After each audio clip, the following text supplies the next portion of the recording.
Hi everyone, I'm Nicky Christmas. I'm founder and editor of Practically Perfect PA. We are living in really strange times. I know many of you will now be working from home, trying to juggle your home life and your work life more than ever before, while not leaving your house very much. It's difficult for everyone to stay connected to work, having the motivation to keep showing up and being seen, especially when you have a million things going on around you that are causing distractions. Be it family, friends, household chores, pets, and of course, it doesn't go without saying, the health of all of your loved ones and what the future holds for us. Having spoken to many assistants over the last few months who are working from home and trying to support their executives and organisations, I've also spoken to many assistants over the years who have really wanted to work from home and have more flexibility in their hours, but have been denied that request again and again because they have to be in the office and close to their executive, even if their executive is a frequent flyer. Now, I think everyone can see that working from home has major benefits. There are distractions, there is a lot of flexibility that many assistants can benefit from.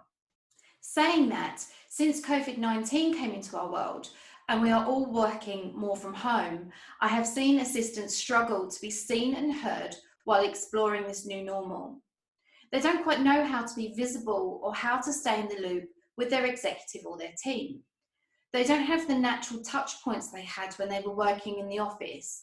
They don't have the easy access to their executive or get a sense of morale or culture that they would have had sitting in close contact with their colleagues. We all know this is an important aspect of the assistant role, but as with many things, we need to adapt to this new situation and figure out how to stay visible and in the loop while working from home. I'm going to talk you through 10 points, and I want to share those with you all during the session that are going to help you stay visible and in the loop.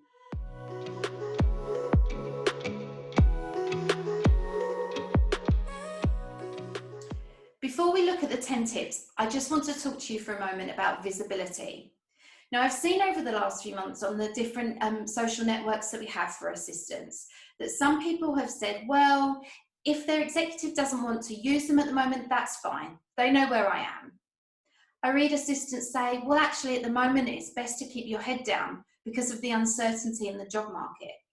I've heard assistants say that they're not feeling motivated and it's difficult to get any work from anyone in the office. And lastly, I've read that assistants don't want to trouble their already overly stressed executive while they're in back-to-back meetings, effectively trying to save the organisation from going under. I get all of these arguments. This is a crazy time and none of us know what the right thing to do at the moment is. We are all learning as we go. But one thing I have to say is this: being invisible at the moment is not going to serve you well. I think we can all expect some form of recession this next year, and with that comes redundancies and job losses. I cross my fingers firmly that this will not be the case, but I think all assistants should prepare for it. To prepare to keep your job, being visible has to be a top priority. You need to frequently take your seat at the table and add value. Think about it. Visibility leads to more opportunities. Don't sit back and wait for your executive to give you work that is going to challenge you or lead to more exciting projects. If you are underemployed, now is the time to move into a critical role, and we will discuss this in more detail. Visibility will boost your reputation as a leader. Now, more than ever, people are crying out for leadership. This is the time for those who can lead to do so. Assistants are leaders. Visibility increases connections and your network. When you are visible and you are seen, more people want to connect with you. Assistants have a lot of influence and can get things done in the most difficult of environments. Visibility leads to more recognition. Now is the time to get the reward and recognition that you deserve. Be so good that they can't ignore you. Increasing your visibility also increases your value. With so much uncertainty in the world, it's important for assistants to ensure they add the maximum amount of value to their organisation and show up. Visibility increases motivation and job satisfaction. Being visible doesn't mean you have to take on more work. It means increasing awareness of the good work that you already do. Being recognised and thanked for your work leads to greater job satisfaction. Okay, I hope you can see the benefits of being visible at this time. Let's move on to my tips on how to go about staying visible and being in the loop with your executive and your colleagues.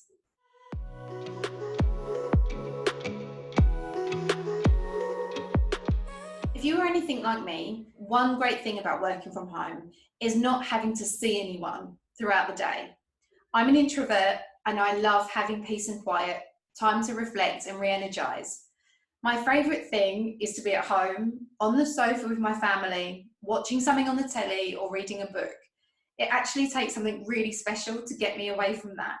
Now that you are settled at home, it can feel like a huge amount of effort to get on a Zoom call or join a conference call or online meeting, to take part in video meetings and actually be seen on screen. This may not be the case for all of you, but for a lot of you, it feels really unnatural and uncomfortable seeing yourself on screen. Trust me, I completely get it. But to stay visible at work now, you have to get on the video calls. You have to make an effort, pick video over audio as much as possible, and literally make people see you. Otherwise, it is out of sight, out of mind. I would also add that it's important to make sure you present yourself well on video.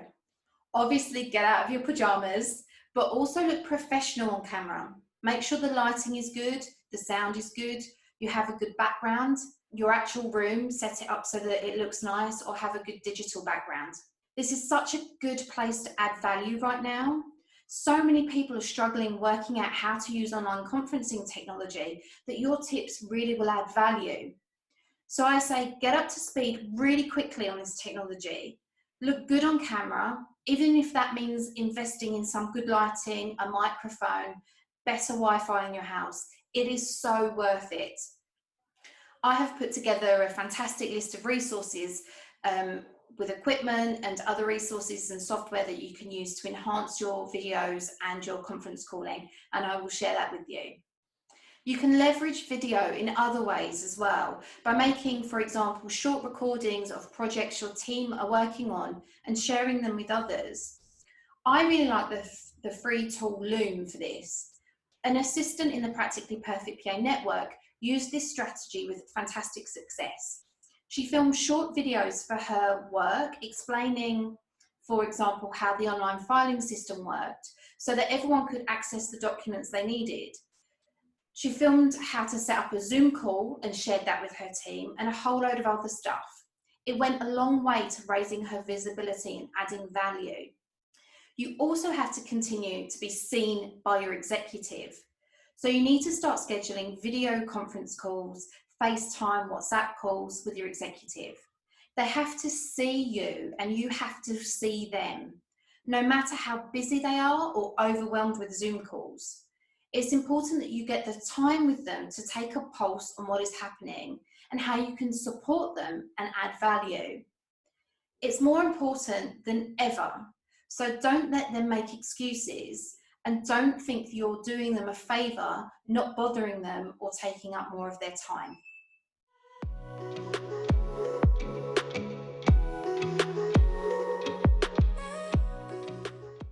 Now is a good time to write down everything that you do within your job description and outside of it.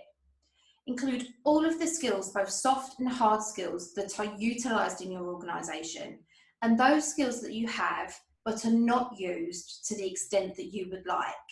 This is for two reasons. Having a document like that will give you the confidence in what you can offer, and also clarity in where you can add value. Times have changed and will continue to change. So some of the tasks and skills you had before COVID may not be as important as other skills that you have that haven't been used. I have some questions that I want you to answer that will help with this exercise. What are the new priorities for your organisation? What are the new priorities for yourself and for your executive? It is important to remember that your scope might have changed because of your current living situation. For example, my scope has changed enormously since COVID because my children are at home with me. What I can achieve and what has to be prioritised is completely different now. I have to acknowledge that and make changes to run practically perfect PA in a more effective way. This will be the same for everybody. That's why this exercise is important for you as well as your executive and your organisation. Here's a few more questions. What tasks have been dropped and what will replace them? Where can you reskill? My example here is travel planning. For many assistants, this was a huge part of the role, and although travel is making a comeback, it certainly won't be as much as pre-COVID. So assistants who used to organise a lot of travel will have capacity for other tasks. What is going to replace travel, for example? Probably conference calling and online events. So where can you upskill here? Where can you add value? When your executive travels again, how can you help them feel safe and prepared? Using this time to prepare as much as you can for the new normal will again add a tremendous amount of value. Lastly, but really importantly, what soft skills are more essential in your role? How do you display them in your day-to-day work? There are certain soft skills that are really going to help the workforce during this time. And luckily, assistants have these skills in abundance. Here are just a few. Adaptability, productivity, leadership skills, communication skills, relationship building, empathy, creativity and problem solving, curiosity and a willingness to learn. Lastly, but by no means least, calm under pressure. Think about these skills and how you can use them in your workplace. How will you make sure that you are more visible using these skills, and where can you see these soft skills adding value?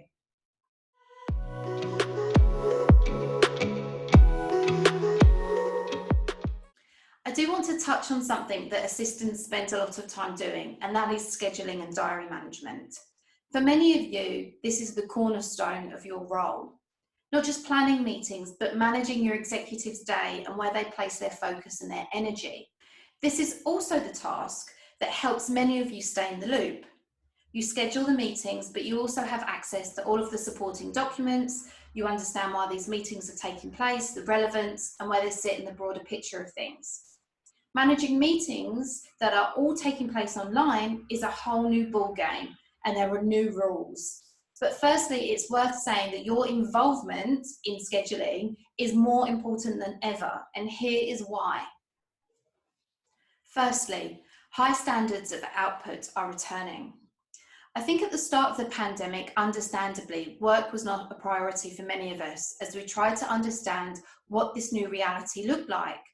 For many of us, this grace period is still very much in place because there are so many factors in play at the moment. Kids aren't back at school, the virus hasn't disappeared, and many people are still sick and suffering the loss of loved ones. It's a devastating time. But we also know that there are those running businesses and they are under a lot of pressure to ensure the organisation survives now and whatever is coming next. High standards of output are returning, and there will be a lot of pressure on your executives' time. How you manage their schedule remotely is going to be incredibly important, and you have to work together to get it right. No one wants more meetings, but it's important to over-communicate while working remotely. It is important to schedule regular touch points with your executive and your team and other departments. I'm going to talk about this in more detail, but you have to over-communicate and work collaboratively with those in your organisation. Give your executive more time. This could be attending meetings in their place or ensuring that everyone joining the meeting is extra prepared so that the meeting is effective. Where can you reduce the pressure on their schedule? Where are their pain points during the day? And what can you do to alleviate that? Getting personal with their schedule. Now that we are all working from home, we all have other priorities that we did not have when we were in the office. Managing your executive's time now must include an understanding of their personal lives and pressures. They might be working with partners, parents, children in the house. They will certainly have more personal pressures than they did when they were in the office. So again, how can you arrange their schedule to ensure they have enough balance in their life to show up in the different areas that they need to? If you thought it was bad pre-COVID, the time spent in meetings has increased dramatically since COVID-19. This means that the time in between meetings is where most people are getting their work done. As we know, using the time in between meetings is bad news. Using this fragmented time, as it's called, makes it really hard to actually get anything done. It is not productive. So again, you need to work with your executive to find time in their schedule in which they can really focus. That could be using time blocking techniques or understanding where their energy is during the day and planning accordingly. For example, if they are a morning person, can they get up before the rest of the house so they have a quiet hour or two to spend on strategy and focused reading? Alternatively, can they work later into the evening?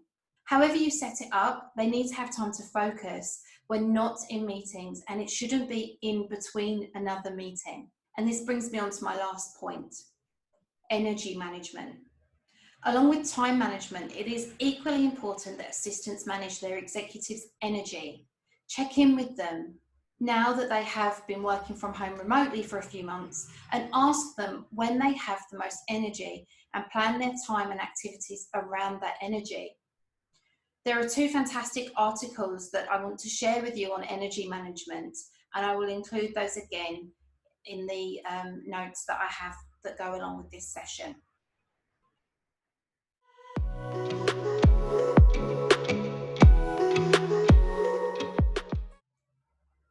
My next point is this, and I know it's not an easy one for most of you lovely wallflower people, and I include myself very much in that.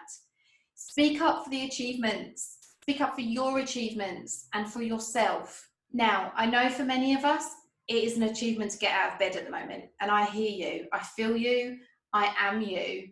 I am struggling at the moment to be the best version of myself, and achievements that I actually want to share with people feel very far away. But it's really important to toot your own horn at the moment and let people know what you are doing. Make it goal specific. So firstly, you have to know what goals and objectives are at play right now for your organisation. So you have to keep up to date with what is going on. For your work and how you go about championing yourself, keep the emphasis on the effort you have put in and connect it to the goals of the organisation. Where are your efforts and your work adding to the organisation's goals and bottom line? Again, I'm going to mention the word over-communicate. You must over-communicate to make up for the lack of interaction and to have your work stay present in the minds of your executive and colleagues.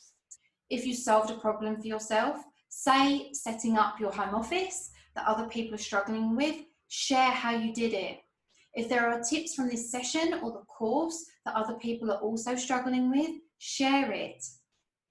Sharing what you're doing doesn't make you full of yourself or a braggart. It positions you as someone who is performing during this crisis. That will hold you in good stead no matter what happens in the future or further down the road.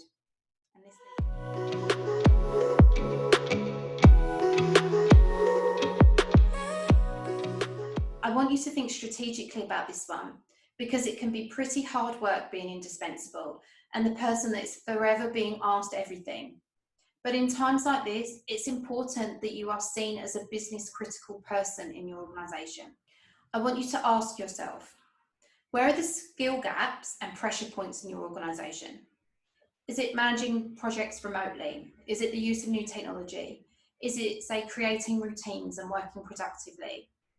What can you become the subject matter expert on?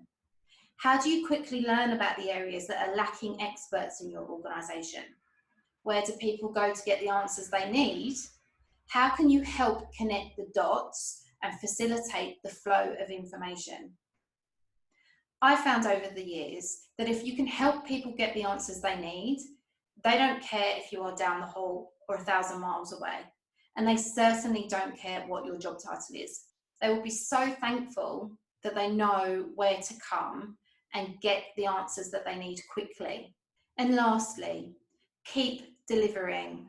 Be agile in your work and anticipate the needs of your colleagues and your executive. Offer viable solutions to move forward on tasks that maybe have shifted course. I would definitely say this last point is not an easy one, because so many of us are struggling to understand what is happening with projects and where people are with their work. I'll share some tips on staying in the loop a bit later, but it's worth noting that you will probably have to go hunting for a lot of this information. Your executive, your colleagues, they're not going to call you up and update you on what's happening with their work.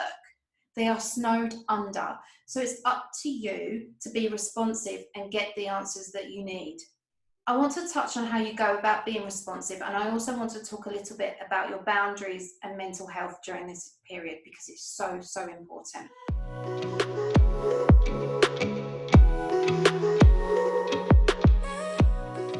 I know that many of you will be worried about job security.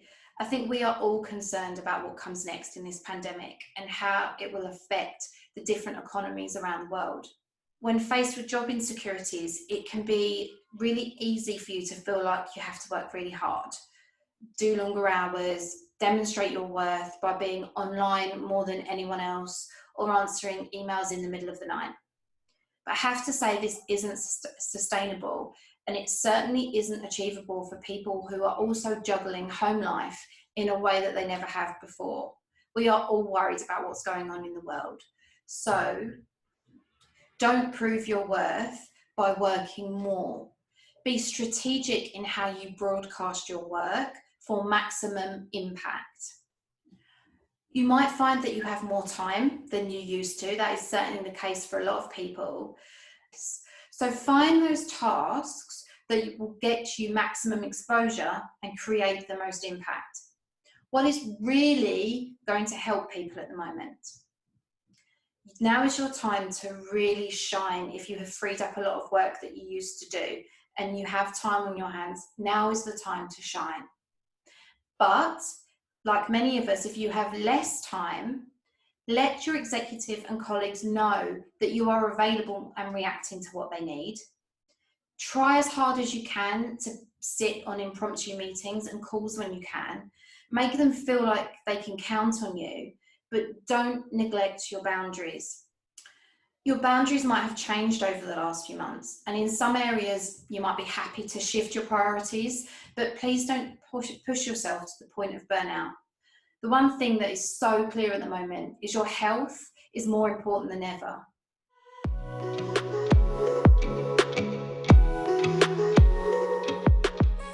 These are strange and stressful times. In the first few months of the pandemic, I spent a lot of time watching the news and scrolling through social media.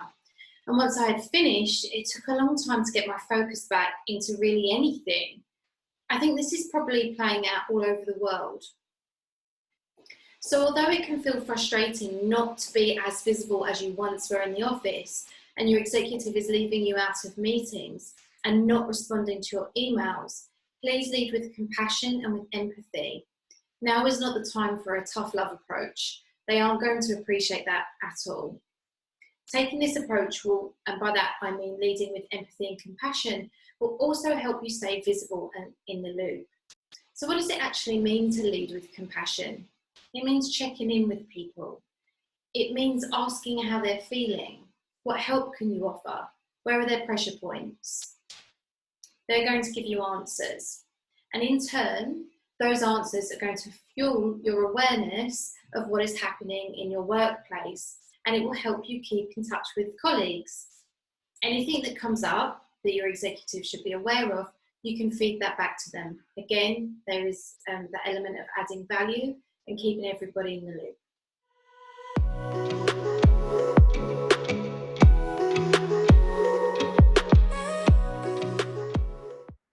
If you've been putting off really engaging with your colleagues and understanding what they do, now is the time to learn. You should be familiar with the tools they use to communicate, collaborate, and share their tasks and milestones. That means using, getting comfortable with, and contributing to the platforms they use, be it Slack, Salesforce, Jira, Smartsheets, Trello, Ariba, whatever it is, you need to be on there too, because it gives you the visibility of oversight. It lets you see the information that will help you do your job better and keep you in the loop on what is going on. This is even more important if your executive works from these platforms. You've got to embrace the technology and systems they use to do their work.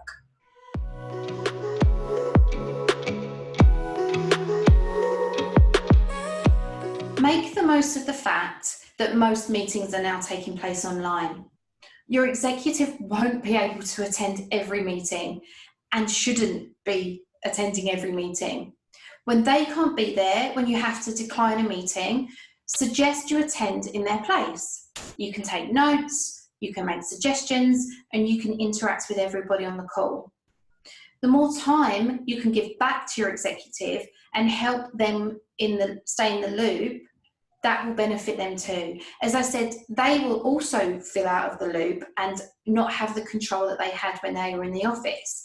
So if you're having to decline a lot of meetings for them, suggest you attend in their place where you can. You can also volunteer for work that you know will raise your profile and put you in contact with people outside of your normal circle.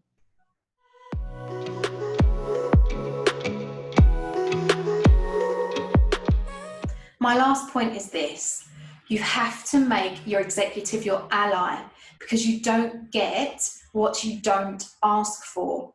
This is something that I have always said. You have every right to expect your executive to proactively manage you and take your career progression seriously. You have to do something about it.